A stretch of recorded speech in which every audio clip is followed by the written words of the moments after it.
నమస్తే and welcome to hit TV. Kothapalli గీతను ప్రధాని నరేంద్ర మోదీ ఆశీర్వదించారు. ఆమెను గెలిపించి లోక్సభకు పంపాలని ఓటర్లను కోరారు. టీడీపీ అధినేత చంద్రబాబు కూడా కొత్తపల్లి గీతా సేవల్ని ప్రశంసించారు.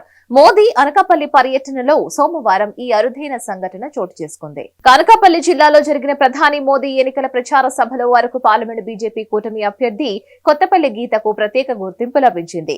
సాక్షాత్తు ప్రధాని మోదీ కొత్తపల్లి గీతను అరకు ఎంపీగా గెలిపించాలని కోరడంతో పాటు గీత తలపై చెయ్యి పెట్టి ఆశీర్వదించడం గమనార్హం. ప్రధాని నరేంద్ర మోదీ దగ్గర ప్రత్యేక గుర్తింపు ఉన్న కొత్తపల్లి గీత విజయాన్ని ఆకాంక్షిస్తూ ఆయన్ని ఆశీర్వదించడం అభినందనీయం. అదేవిధంగా మాజీ ముఖ్యమంత్రి తెలుగుదేశం పార్టీ అధినేత చంద్రబాబు కూడా కొత్తపల్లి గీత కోసం ప్రత్యేకంగా చెప్పడం అందరిలో ఆసక్తి నెలకొంది. గతంలో ఎంపీగా పనిచేసిన గీతను తిరిగి ఎన్నుకుంటే అరకు పార్లమెంటు ప్రాంతం అభివృద్ధి చెందుతుందని, గీత సమర్థురాలని చంద్రబాబు కొనియాడారు. అరకు से श्रीमती कोथापल्ली गीता जी और विजयनगरम से श्री कली शेट्टी अप्पल नायडू जी, उनको भारी वोटों से जीता करके दिल्ली भेजिए। इनका जीतना मोदी को मजबूत करेगा। गीता गारू అరకు పార్లమెంట్ అభ్యర్థి,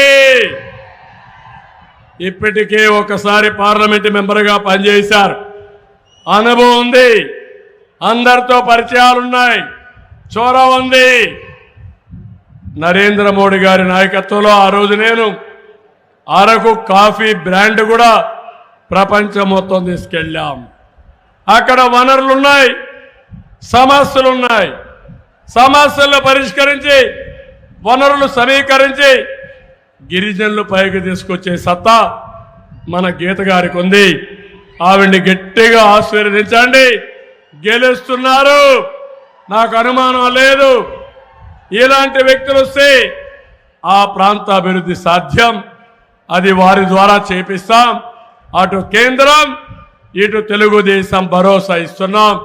కూటమి భరోసా, పక్కన పవన్ కళ్యాణ్ గారు, అందరం కూడా భరోసా ఇచ్చి గీతాన్ని గెలిపించి తద్వారా ప్రాంత అభివృద్ధి చేస్తామని మీకు హామీ ఇస్తున్నా.